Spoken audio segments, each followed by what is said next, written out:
Well, Indonesia snatched first gold medals at the Southeast Asia sporting event, the 31st SEA Games in Vietnam.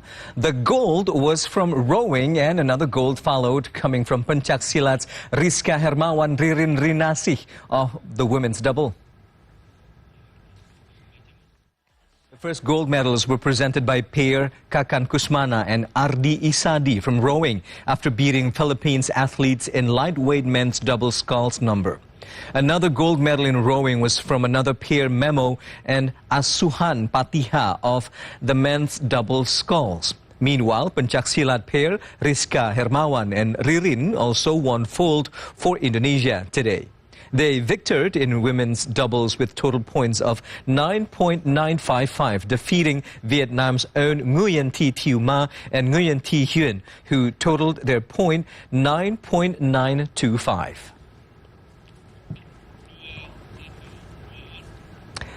The opening ceremony for the 31st SEA Games Vietnam 2021 is scheduled to take place tomorrow, May 12. With all eyes are focused towards all the preparations, the opening ceremony is set to present the audience with the essence of art and culture of Vietnam and represents its beautiful landscape. Let's find out more about this as well as the preparedness of our Indonesian athletes. Joining us in conversation on this is the Technical Deputy of National Olympic Committee of Indonesia, Arlan Perkasa Lukman, live from Hanoi, Vietnam. Mr. Arlan, a very good afternoon to you. Thank you very much for joining us here on TVRI World.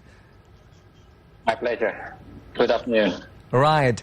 Can you give us the latest pictures of the situation, of how it is around in the capital Hanoi and particularly at the stadium of Minh Hieu ahead of tomorrow's opening ceremony?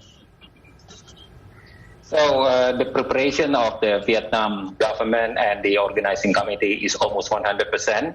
I arrived here since the 9th of May, and everything is in the some challenges regarding to the transportation, regarding to the food, because we have some issues regarding to the halal food, but they are improving, and so far the preparation is almost 100%. This morning we had the opening, we call it as a welcoming ceremony. Welcoming ceremony is like a flag raising ceremony for all the nations that participate in the SEA Games.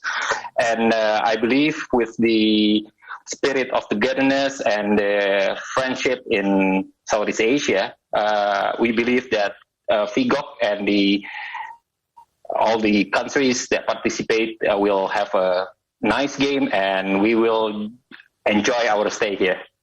Right. Mr. Arlan, we are aware that the stadium, the so-called Minh Hieu Stadium, will have the capacity of over 40,000 audience, meaning that it's going to be a huge and massive crowd over at the opening ceremony. How will the opening ceremony be conducted in regard to the state of current pandemic? So far, we have a notification that the entrance to the stadium will be open for all the spectators and all the audience to come to the opening ceremony. And so far, we have a slot of 100 people to come into the stadium, but because of the Indonesian is not so big in the number in Hanoi itself, so 100 seat is blocked for Indonesia, and we have 30 athletes and officials will joining the parade, and I believe that after the parade is going to be really fast because they're going to have a show after the parade, and then after the parade the 30 athletes and officials will join the 100 block seat for Indonesia. And by this game is also open for spectators, so maybe this is a good news also for Indonesian spectators to come to Vietnam to cheer up our team. And all the ticket is free, but you need to register. But the only entrance fee that need to be considered is just for the football game if Vietnam is playing. So other than that, it's all free, but you need to register. So far, they said the registration is based on the screening process of rapid antigen, or they have a certain medical certificate, in this case, of vaccine or booster. Right. You mentioned that only around 100 of our athletes and also team will be seated at the tribune during the opening ceremony, and another 30 taking part in the parade. Have all of our athletes and also officials arrived in Hanoi, Vietnam, and are they ready to compete rather? We are very ready with the screening process. The health, medical, everything is in 100%, and we have the screening for the PCR in Jakarta, and then we did, some of us, when we arrived here in Hanoi, we had a screening in rapid antigen, and everybody is in negative, thanks God, and we are ready for the opening ceremony. For the you will see that for Indonesian team, we're going to have some sort of style war. We're going to have 30 athletes and official that well dressed with some. You will see tomorrow with our red colored vest, and we're going to wear some traditional thing with us, and you will see what is the traditional thing on us tomorrow. All right, so the traditional elements will always be represented at international events, and also will be wearing the red color, representing our bravery and courage, and also the fairness in sports, we believe. Mr. Arland, this brings me to my next question, because we're absolutely ecstatic to hear the first goals coming in from rowing and also pencaksilat. What are the goals this year for our teams and athletes from Indonesia for the Vietnam SEA Games?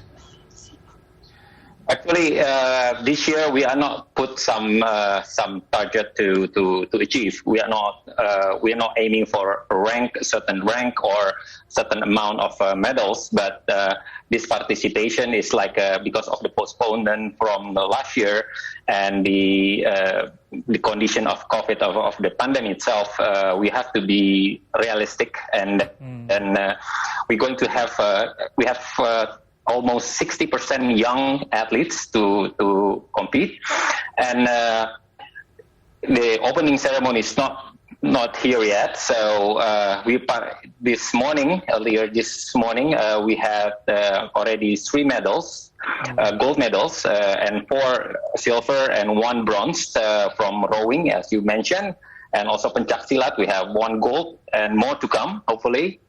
And not to forget the kickboxing, we had bronze. Actually, it's been awarded yesterday, but the medal ceremony was in this morning. So so far, before the opening, Indonesia already secured 3 gold and 4 silver and 1 bronze. And yes, more to come.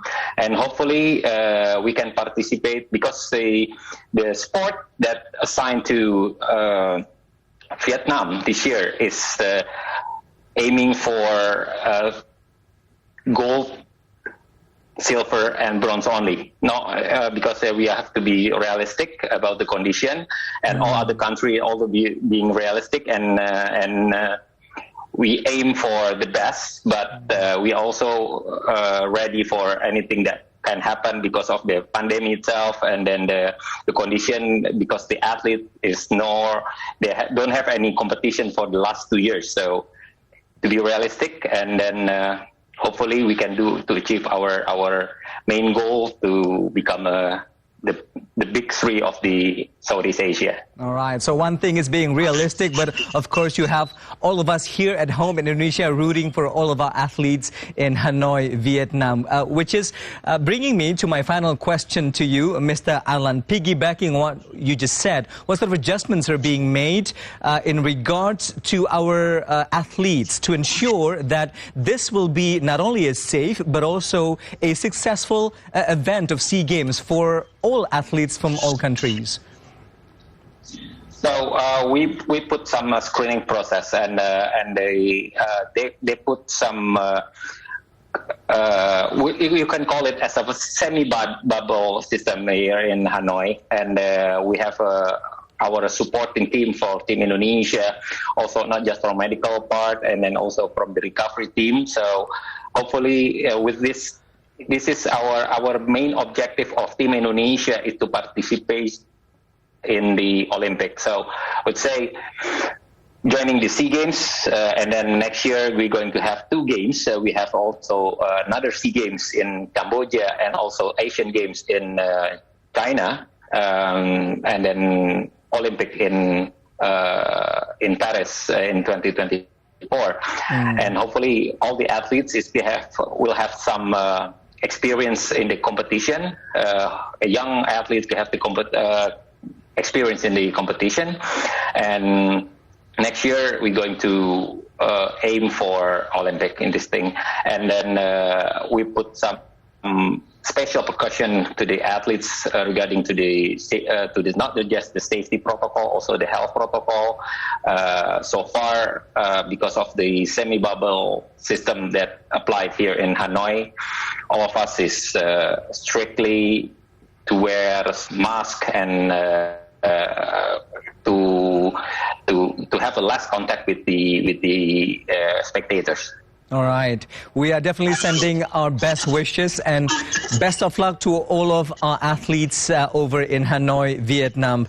Technical Deputy of National Olympic Committee of Indonesia, Mr. Arlan Perkasa Lukman, thank you very much for your time here in Focus Today on TVRI World. Thank you so much.